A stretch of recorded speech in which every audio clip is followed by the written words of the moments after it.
Agora vai. Estamos iniciando então essa série com esse tema que diz o que Jesus ensinou e a igreja esqueceu. E eu não sei, mas eu queria a ajuda de 7 pessoas. 7 pessoas voluntariamente, por favor. Será que eu vou ter que apontar? Lídia, pronto. Parça, pode vir, por favor. Daí, Chico, você também. Aproveitando a dinâmica do pastor Wilson da semana passada. Pan? Tem, pastor? Quem mais? Sabe, tem, Mônica? Também? Tem me ajudar?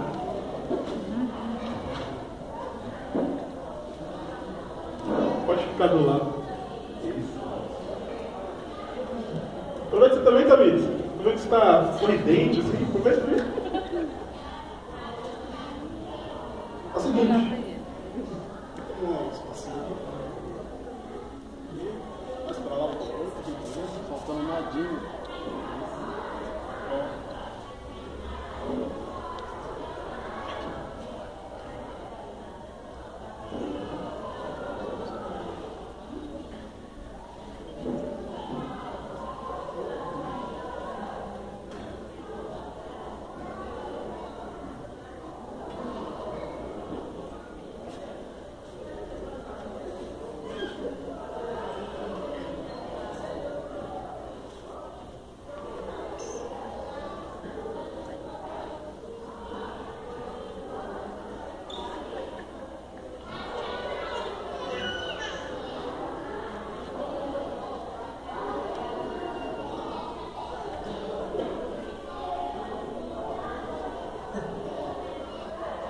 Por favor, fala o que eu Temos que fazer a vontade de Deus, porque a vontade de Deus é boa, perfeita e agradável. Parabéns. Passa o palmo. Por isso que eu gosto dessa comunidade. Porque o pessoal entende, o pessoal não esquece. Mas quando a gente fala que o que Jesus ensinou e a igreja esqueceu, parece que com o passar do tempo nós vamos nos esquecendo daquilo que Jesus ensinou, daquilo que nós aprendemos. Ou pensa comigo que a gente não esquece, mas deixa talvez de colocar em prática. Vai se tornando conveniente a viver as nossas vidas do nosso jeito, da nossa maneira. E nessa série de mensagens, eu quero que você se sinta empolgado, eu quero que você se sinta assim, nossa, eu quero aprender de Jesus, porque afinal de contas Jesus é o nosso mestre. E Ele tem muito para nos ensinar com o nosso mestre. Ele é humilde, é manso de coração, Ele tem toda a sabedoria para nos ensinar. E além disso, além de a gente estar com esse desejo de querer aprender com Jesus, eu gostaria também nessa noite de levar você a fazer uma reflexão, e a mim também, e eu também, se a gente realmente está fazendo a vontade de Deus, se nós realmente estamos buscando viver a vontade de Deus.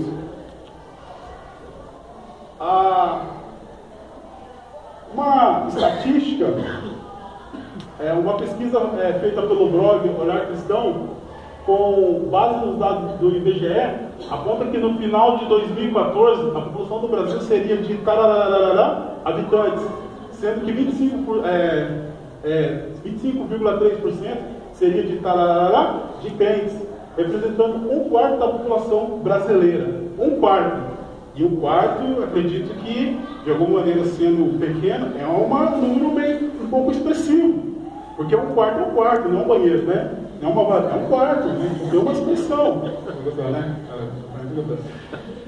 E a gente tem, quando a gente pensa nessa questão de 25% da população que é crente, isso inclui eu, você, os famosos, a bancada evangélica. E quando a gente para pensar que esse número, se for de fato isso que a estatística fala, o IBGE fala isso, uma coisa leva a gente a pensar na seguinte questão. Se de fato temos no Brasil 25% da população que diz que Jesus é o Senhor, por que nosso país continua sendo o mesmo? Se a gente está falando que tem pessoas, confessa, que falam que acreditam em Jesus como Senhor e Salvador de sua vida, por que a gente não vê uma mudança tão significativa em nosso país? Porque seja a minoria, é para causar algum impacto, é para trazer alguma diferença no contexto em que está inserido. Como eu tinha falado, a gente tem exemplo de pessoas que são artistas, que confessam que Jesus Cristo é o Senhor, que no campo demonstra, aponta para cima, mas parece que alguma coisa não tem conexão, porque às vezes as pessoas expressam e falam de Jesus e a camisa, mas a vida, ainda essas pessoas continuam vivendo a sua vontade, a sua vida, tipo assim, eu quero Jesus, mas eu quero continuar vivendo os meus desejos, as minhas vontades. Sem falar na questão da bancada dos evangélicos, que também é um número expressivo, e de repente não faz diferença nenhuma, porque a gente vê tanta corrupção de pessoas que confessam que falam que Jesus Cristo é o Senhor, mas que na prática não demonstram isso. Não é isso que a gente vê. Mas aí a gente está falando dessas pessoas. Mas se a gente fosse parar para pensar nas nossas vidas, por que o país está piorando ao invés de melhorar? Se 25% da população é crente. Eu gostaria, a gente está trazendo esse número, essa estatística, a gente pensa de pessoas que estão lá, que não vivem, mas eu quero trazer isso para a nossa reflexão, para nós, que a gente que diz que acredita, que confessa que Jesus Cristo é o Senhor. Como que isso funciona? Como que essa dinâmica na sua vida? Quando você fala, Jesus Cristo é o meu Senhor, e se Ele é o Senhor, então Ele reina, Ele governa, Ele direciona, Ele mostra a vontade da sua vida, você tem a disposição de viver. E para isso, nessa noite, dentro do que Jesus ensinou e a igreja esqueceu, e gostaria que a gente vai pensando numa questão que a gente vai encontrar no livro de Mateus, na oração do Pai Nosso. Quando a gente para pensar sobre a vontade de Deus, algo tem que nos levar a pensar na questão, seja feita a vontade de quem? De quando a gente ora, quando a gente fala da oração do Pai Nosso, seja feita a tua vontade, será que quando a gente ora, realmente o desejo do nosso coração é fazer a vontade de Deus? Ou é a nossa? Por isso eu gostaria que você me acompanhasse na leitura do texto de Mateus, capítulo 6, do versículo, vamos ver o 5, o 9 ao 13. Se você não tem Bíblia, está sendo projetado aqui, mas se você tem, pode manusear, abrir, fica à vontade. E o texto diz assim: e quando vocês orarem, vocês vão orar assim: Pai nosso que está no céu, santificado seja o teu nome, venha o teu reino, seja feita a tua vontade, assim na terra como no céu. E eu gostaria que você ficasse com esse versículo no seu coração: venha o teu reino, seja feita a tua vontade, assim na terra como no céu. Dá-nos hoje o nosso pão de cada dia, perdoa as nossas dívidas, assim como perdoamos aos nossos devedores. E não nos deixe cair em tentação, mas livra-nos do mal, porque teu é o reino, o poder e a glória para sempre. Amém.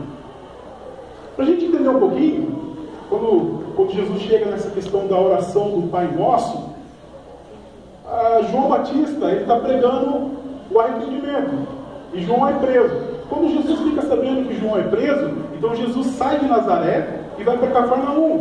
E Jesus começa a percorrer por toda a Galileia, ensinando, curando, realizando seus milagres. Então Jesus começa a se tornar popular e começa a atrair uma multidão de pessoas começam a seguir Jesus, porque começa a ver aquilo que Jesus está fazendo.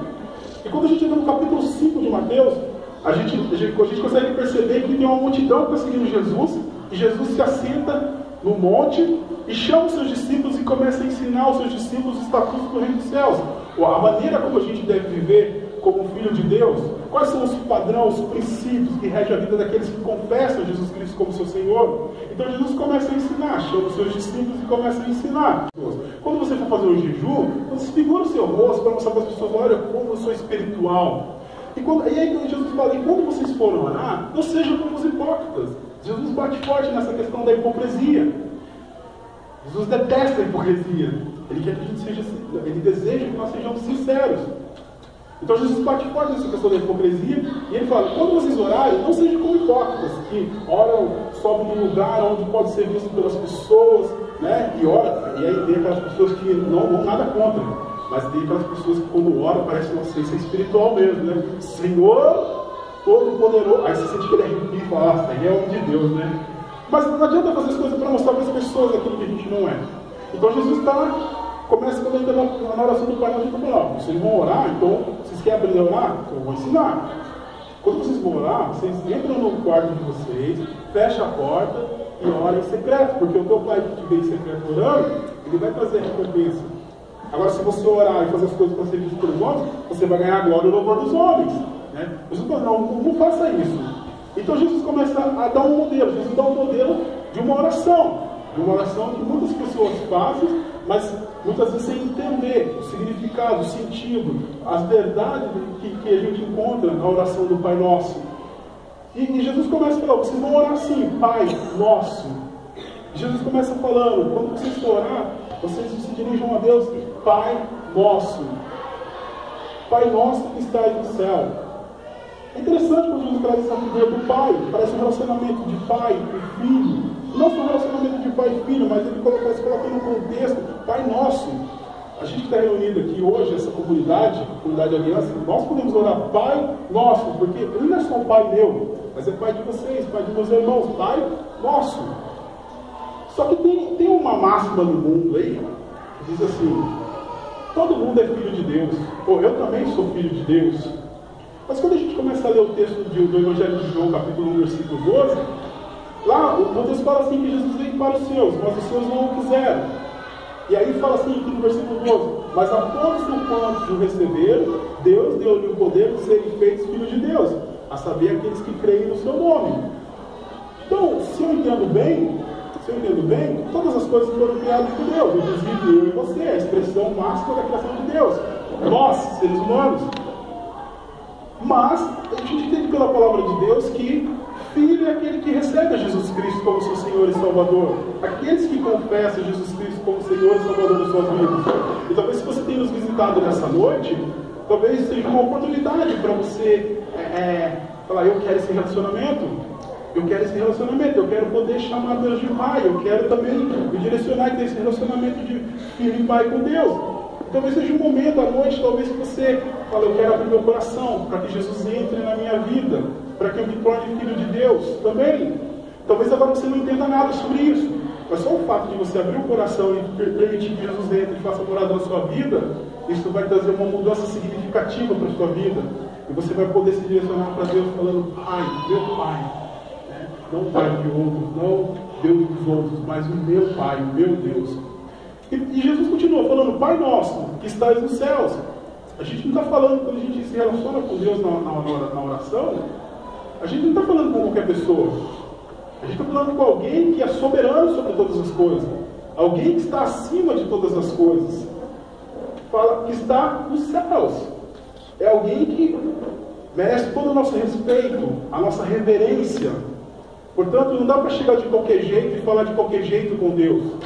Deus entende a sinceridade do seu coração, as palavras que você coloca, porque Ele conhece o seu coração e Ele quer ver a sua sinceridade. Mas não dá para chegar de qualquer jeito diante de Deus e tratar Deus de qualquer jeito. Uma vez eu ouvi uma pregação que o pastor falou assim, que muitas vezes nós pensamos que Deus tem o nosso caráter, que nós tratamos Deus como se Ele fosse igual a nós. E Deus não é igual a nós. Deus é soberano, Deus é o Criador de todas as coisas. Você tem noção de quando você está falando, chamando Deus de Pai, você está falando com alguém que criou todas as coisas. E Jesus continua falando, na oração do Pai Nosso, santificado seja o teu nome, santo seja o teu nome, que as pessoas possam olhar para as nossas vidas e que desejar honrar a Deus por aquilo que elas veem, pela nossa conduta, quando a gente vive uma vida que agrada a Deus. Jesus continua falando, venha ao teu reino. E quando fala venha ao teu reino, a gente entende que o reino de Deus hoje é nos corações. Haverá um momento que o reino de Deus virá de uma maneira mais completa, vai ser estabelecido. Mas enquanto isso não acontece, nós podemos orar falando, Deus, reine de uma maneira mais completa em minha vida. Venha o teu reino sobre a minha vida. Daquilo que eu ainda tenho, eu quero viver da minha maneira, do meu jeito, controla, seja o Senhor de fato. E aí a gente chega nesse versículo, né? nessa questão que fala, nessa parte que fala, seja feita a tua vontade, assim na terra como no céu. Quando eu paro para pensar, estava conversando com meu amigo, o pastor Wilson, que me ajuda aí, e de repente, meia hora de palavra abre um leque. Mas quando eu estava pensando seja feita a tua vontade, assim na terra como no céu. O que Deus está falando? Jesus está ensinando seus filhos a desejarem, a continuar orando, falar, seja feita a tua vontade, assim como é feita no céu. Isso me levou a pensar, mas de que maneira que a vontade de Deus é feita no céu? Você já parou para pensar? Talvez você tenha a resposta, não sei, né? Quando a gente para pensar na questão que a vontade de Deus, para a gente fazer a vontade de Deus da mesma maneira que ela é feita no céu, a gente entende que os anjos servem a Deus, adoram a Deus. A gente tem texto em Apocalipse, Isaías, que falam disso, que os anjos cercam o trono de Deus. E quando a gente para pensar que a vontade de Deus é feita no céu, como a vontade de Deus é feita no céu, ela é feita de uma maneira inquestionável. Ninguém questiona a vontade de Deus no céu. E aqueles que questionaram, a gente sabe muito bem, não deu espaço, foi embora. Então a vontade de Deus é feita de uma maneira inquestionável. Não pergunta, mas por quê? Mas agora? Eu? Não. Os anjos se dispõem a servir a Deus. E é interessante que quando eles se dispõem a servir a Deus, isso é com reverência, com temor e tremor. Como eu disse, não é de qualquer jeito. Quando a gente para pensar, quando a gente está fazendo a vontade de Deus ou a obra de Deus, isso nos leva a pensar como que a gente faz a obra de Deus. Será que a gente faz realmente com o coração desejoso de falar, eu quero agradar a Deus, ou faz relaxadamente, e aí em nome daquela famosa frase, Deus vai me entender? Deus entende, né? Não. Deus ele até entende, mas eu não sei se ele aceita. Porque Deus ele quer que a gente faça o melhor. Deus quer que a gente dê o nosso melhor, né? Então, quando a gente para pensar, a vontade de Deus deve ser feita na terra como ela é feita no céu, a gente entende que no céu ela é inquestionável. Ela é de maneira reverente, com temor e tremor. As pessoas lá, os anjos não questionam. Mas se a gente fosse parar para pensar nas nossas vidas, será que quando a gente está falando que a gente faz a vontade de Deus, a gente faz de maneira inquestionável? Ou quando a gente para pensar sobre a vontade de Deus, a gente diz, não, mas por quê? Não, mas por que eu? Mas eu tenho que fazer isso? Será que você faz, não, é a vontade de Deus? Deus falou com você, Deus confirmou no seu coração? Amém, então eu quero fazer para Deus com todo o meu coração, com toda a vontade, reverência, tremor e temor. Mas quando a gente para pensar em outra questão dos nossos dias atuais, o cristianismo dos nossos dias atuais, o versículo fala assim, seja feita a tua vontade, assim na terra como ela é feita no céu. Mas quando a gente para pensar no cristianismo dos nossos dias atuais, eu acho que é uma inversão. Eu acho que é uma inversão de quando as pessoas passam por esse texto, ou não sei se passaram, né? Porque eu acho que não basta só pedir, você tem que determinar. Tem muitas pessoas que querem determinar para Deus o que Deus tem que fazer, como Ele tem que fazer, a hora que Ele tem que fazer. Você tem que determinar bem isso.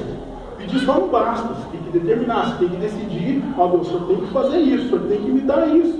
Eu acho que é uma inversão. Quando a gente para pensar que a gente está falando de alguém que habita no mais alto sublime trono, a gente não está falando de alguém que está aqui embaixo, abaixo de nós, ou de igual. A gente está falando de alguém que está acima, mas de repente parece que é uma inversão. Porque as pessoas se colocam assim, falando, Deus, o Senhor tem que fazer, o Senhor tem que me dar, o Senhor tem que fazer a minha vontade, não a sua vontade. Outra questão, quando a gente fala para pensar de pessoas, quando a gente está buscando a vontade de fazer a vontade de Deus, no cristianismo dos nossos dias atuais, muitos têm buscado satisfazer a si próprio, ao invés de satisfazer a vontade daquele que nos chamou. Sabe, eu estou na igreja, eu participo dessa comunidade, mas eu quero viver os meus prazeres, eu quero viver a minha vida. E talvez para você que entrou aqui, você fala, eu não faço parte dessa comunidade, então isso não tem nada a ver comigo. Talvez você pense que não, mas tem a ver. Porque talvez você chegou aqui nessa noite confuso entre a sua vontade e a vontade de Deus, em conflito entre a sua vontade e a vontade de Deus. Você entender, eu não entendo nada da vontade de Deus, eu sei que eu vivo a minha. Então você pensa assim, mas a minha vontade quer ir para lá, mas a vontade de Deus aponta para lá. E aí causa esse conflito dentro do seu coração. E talvez você entre aqui sem sentido na vida, existência. Mas deixa eu dizer uma coisa para você. Deus te criou, te fez para que você pudesse fazer a vontade dEle. Para que você pudesse viver para fazer a vontade dEle, para agradar a Ele. Se você estiver confuso hoje no seu coração, talvez seja um dia, uma noite, onde Jesus vai trabalhar essas questões, essa questão do seu coração, tirar esses conflitos E talvez ao chegar ao fim desse culto, ou ao fim dessa série, e eu estou ansioso para aprender com Jesus também, porque muitas vezes eu esqueço, estou na igreja há um bom tempo, mas às vezes parece que tem coisa, princípio, valores, parece que não, ficou para trás. E é tão bom a gente poder olhar e começar a relembrar se realmente eu estou vivendo para buscar a vontade de Deus ou a minha. Mas se você estiver confuso, talvez hoje é uma boa oportunidade para Jesus tirar essa confusão do seu coração. Aquilo que eu tinha falado sobre a vontade de Deus, e levando a gente a pensar, que é dessa forma, quando a gente pensa na vontade de Deus como ela é feita no céu, será que é dessa forma que a gente procura viver as nossas vidas aqui? É dessa forma que vivemos a vontade de Deus? Desculpa.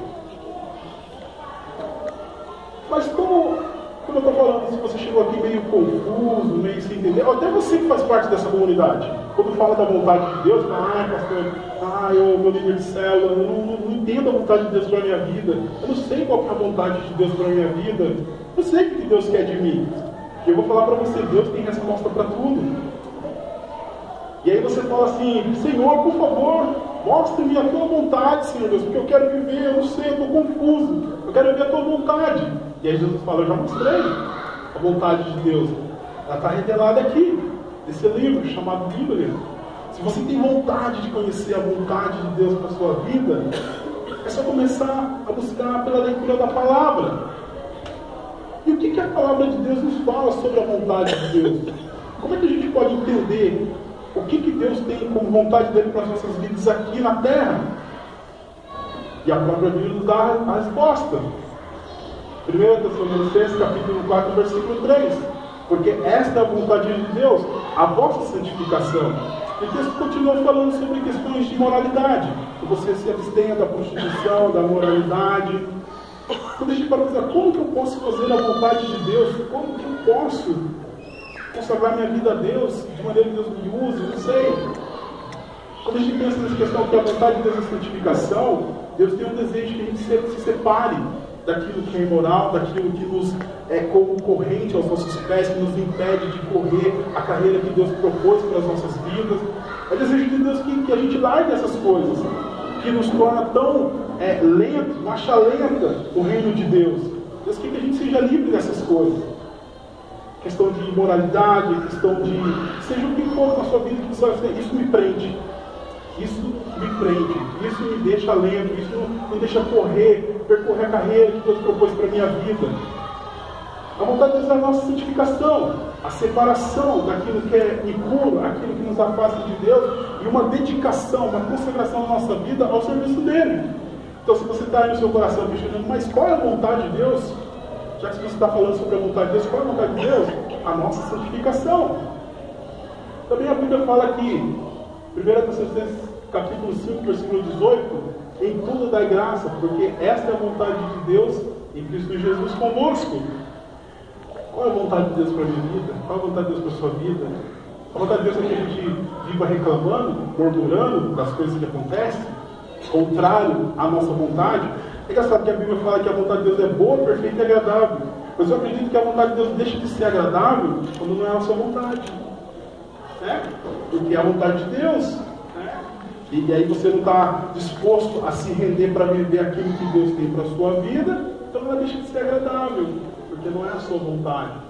Mas a vontade de Deus é que a gente dê graça em tudo, não viva uma vida reclamando, murmurando das coisas, daquilo que acontece, por que acontece, como acontece. E é engraçado quando a gente para pensar na questão dos 25%, e quando a gente está falando da vontade de Deus para as nossas vidas, se a gente tem esse comportamento de dar graça em tudo, isso de alguma maneira vai trazer uma reflexão no contexto que a gente está vivendo. Na sociedade, no serviço, na escola, em casa. Como que as pessoas te veem? Quando as pessoas olham para você, para a sua vida, para o seu comportamento, como que as pessoas te veem no momento de crise, como o pastor trouxe alguns domingos atrás, falando do momento de crise que aconteceu na vida de Jairo? Como que as pessoas te veem passando por momentos difíceis? Reclamando, murmurando, questionando Deus, ou simplesmente, Senhor, eu estou passando por isso, mas obrigado, porque é a vontade de Deus. E aí tem momentos que a gente se torna até espiritual, né? Não, porque todas as coisas cooperam para o bem daqueles que são chamados segundo o propósito de Deus. Aí é bom falar isso para as pessoas, mas quando as coisas estão ao contrário na sua vida, aí parece que não, aí tem que murmurar, tem que reclamar. Ou não, eu estou errado. Realmente você fala, não, eu estou passando por isso, mas obrigado, Senhor Deus, porque eu sei que o Senhor está comigo, eu sei que essas coisas cooperam para o meu bem, porque o Senhor está agindo simultaneamente na história, a história está acontecendo, o Senhor não está à parte, o Senhor está envolvido, o Senhor está agindo, como que você vê Deus na própria história que está acontecendo na sua vida. E quando a gente para pensar sobre a vontade de Deus, 1 Timóteo 2, 3 e 4, isso é bom e aceitável diante de Deus, nosso Salvador, o qual deseja que todos os homens sejam salvos. É a vontade de Deus. E Timóteo vai falar que a gente deve orar pelas autoridades, pelos reis, pelos governantes, porque a vontade de Deus é que todos os homens sejam salvos. E se a vontade de Deus é que todos os homens sejam salvos, também é a vontade de Deus que as pessoas que conhecem já foram salvos preguem o Evangelho. Então se você, eu não sei qual é a vontade de Deus para a minha vida, a vontade de Deus é que a gente se abstenha daquilo que é impuro, busque a santificação, dê graças em tudo e pregue o Evangelho. Como o pastor Wilson trouxe esse desafio para a igreja, que muitas pessoas têm sido parceiro nesse projeto de Monteiro Lobato, mas e a gente aqui? Como que a gente tem participado? E quando eu falo a gente aqui, eu me incluo, tá? Porque eu não fui nenhuma vez em Monteiro Lobato ainda.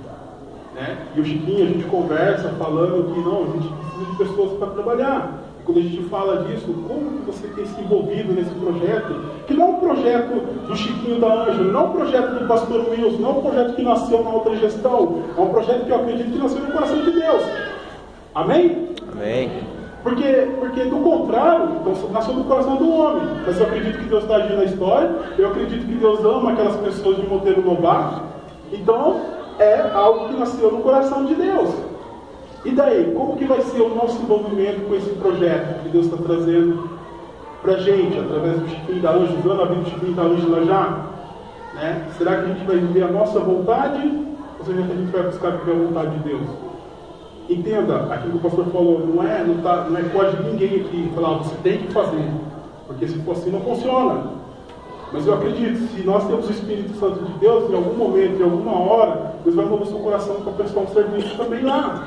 Porque a gente presta serviço em outros lugares, a gente serve em outros lugares, né? Graças a Deus que o pastor Wilson, ele até incentiva a gente, né? Não tem problema com isso, de ir trabalhar e pregar em outras igrejas, de se envolver com outros ministérios, a gente cria esse vínculo, relacionamento, amizade com as pessoas.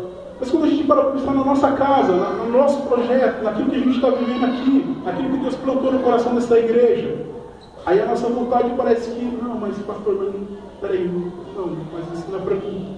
Isso aí é para o Chiquinho e para a Ângela. Eles estão lá, é para eles, mas para mim não. Mas quando a gente está falando de ser um, Deus chamou essa igreja para esse propósito, então a gente não está junto nessa visão. E é lógico, Deus vai mover seu coração para aquilo que Ele quer que você se disponha, seja com o seu tempo, seja com a questão financeira. A grande questão é a sinceridade como você tem buscado a Deus. A grande questão é a disposição que Deus pode olhar para o seu coração e encontrar no seu coração se você tem essa disposição para servir. Essa é a questão. Como o pastor pregou já em outros tempos, o nome do jogo não é capacidade, não é habilidade, é disposição. Porque Deus te chama e Ele capacita, Ele te habilita para aquilo que Ele quer fazer. Então isso é aceitável, que os homens sejam salvos. Se é a vontade de Deus que os homens sejam salvos, então é a vontade de Deus também que eu pregue o Evangelho. Pare e pense e pratique. Quando a gente para pensar nessa questão, seja largar o meu futebol, vou ter que largar a minha bebida, eu vou ter que largar... Eu vou falar a verdade com você, meu querido. Realmente, se a gente buscar a vontade de Deus, a gente vai ser confrontado. Vai ter conflito entre aquilo que a gente acha ser melhor para nós e aquilo que Deus tem como vontade. Realmente vai acontecer algo de um confronto aí. Mas a grande questão é que mesmo existindo esse confronto, é que você esteja disposto, Senhor, eu quero a tua vontade. Pare e pense no momento que Jesus estava no Getsemane, quando Jesus foi o gota de sangue, e Jesus orou naquele momento, falando, Pai, se for possível, se tiver outro meio, para que eu não precise passar pela cruz, tem algum outro meio? Mas contudo seja feita a tua vontade, não como eu quero. E vai haver momentos que você vai chegar a Deus. Não tem nada de vontade de Deus, vai ser doloroso. Vai ser momentos que vai exigir de você uma postura, uma renúncia. Talvez de um hábito, talvez de um vício, não sei. O que Deus está falando no seu coração, ou o que te impede de viver a vontade de Deus. Mas eu sei que vai ter um conflito, sim. Mas, você tem vivido de acordo com a vontade de Deus para a sua vida? Pare e pense. E quando a gente para pensar, não esticando muito sobre se eu tenho vivido a vontade de Deus, eu não estou falando de ativismo. Não estou falando de ativismo. Por exemplo, todo domingo eu estou na igreja, pastor, todo sábado eu estou na célula, tá? Ou toda quinta eu estou participando da célula. Não estou falando de ativismo. Porque ativismo pode mascarar muitas coisas que a gente encobre, tá? Demonstra uma espiritualidade que muitas vezes a gente não tem. Faz muita coisa, mas, sabe, eu gosto de uma expressão que foi usada muito aqui, que fala assim, Deus não está preocupado com o seu fazer, Deus está preocupado com o seu ser. Porque você pode estar fazendo as coisas de Deus sem ter o caráter de Deus. Você pode estar fazendo muitas coisas para Deus e não ter nada do Espírito Santo. E aí é complicação, porque uma hora o ativismo, a máscara cai. Uma hora essa coisa do ativismo cai. Deus não quer o ativismo, Deus quer disposição. Ele vai direcionar você para aquilo que Ele quer que você faça. Quando a gente para pensar quais são os obstáculos que impedem você de viver a vontade de Deus, o que te impede? Você olhando para a sua vida hoje, o que te impede de viver a vontade de Deus? Você que está nos visitando, você que faz parte dessa comunidade, o que te impede de viver a vontade de Deus? Só vou ler um texto aqui agora que me veio à mente. Fala assim, portanto também nós, uma vez que estamos rodeados por um tão grande número de testemunha, livremos-nos de todo o peso que nos atrapalha e do pecado que nos envolve, e corramos com perseverança a corrida que nos está proposta. Mas o que te impede? O que tem sido um laço nos seus pés que te impede de correr? A palavra nos orienta a deixar, e talvez hoje para vocês seja um momento que você está pensando, mas peraí, já está causando um conflito aqui. Porque e o meu prazer, e a minha vontade, e a minha vida. Mas aí vai exigir de você uma renúncia, vai exigir de você uma postura. Se você quer viver a vontade de Deus, vai exigir de você passos práticos, para que você viva a vontade de Deus, aquilo que Deus tem para você. E quando você para pensar, você está disposto a aprender de Jesus e com Jesus? Porque a gente pode aprender muitas coisas lendo livros, a gente pode aprender muitas coisas caminhando com pessoas, que é bom, nós aprendemos mesmo. Mas o melhor é andar e aprender com Jesus, que é manso e humilde de coração. Ele tem toda a paciência. Ele tem toda a paciência. Tudo que Ele quer é que você anda do lado dele aqui, ó. Ou então não como Marta, né? Que chegou lá, Jesus foi visitar e ela preparando as coisas e pá, e Maria sentou nos pés de Jesus. E aí a Marta falou para Jesus, você não se preocupa que a minha irmã está aí sentada enquanto eu estou aqui? Jesus, não, ela ficou com a melhor parte. A melhor parte é sentar para ouvir. Então, você está disposto a aprender? Eu acredito que nesse mês, essa série vai desafiar você a desejar, a querer, a andar com Jesus, a aprender com Jesus. Isso vai exigir de você um compromisso seu de buscar Jesus com esse coração sincero, não com o coração hipócrita, não para mostrar para as pessoas aquilo que você está fazendo, que você acha que é a vontade de Deus, não para provar algo para alguém, mas para Deus, sinceridade do seu coração. Deus, eu estou aqui, eu quero te servir, buscar e viver sua vontade com toda a sinceridade do meu coração. Gostaria que você abaixasse sua cabeça, gostaria de orar pela sua vida.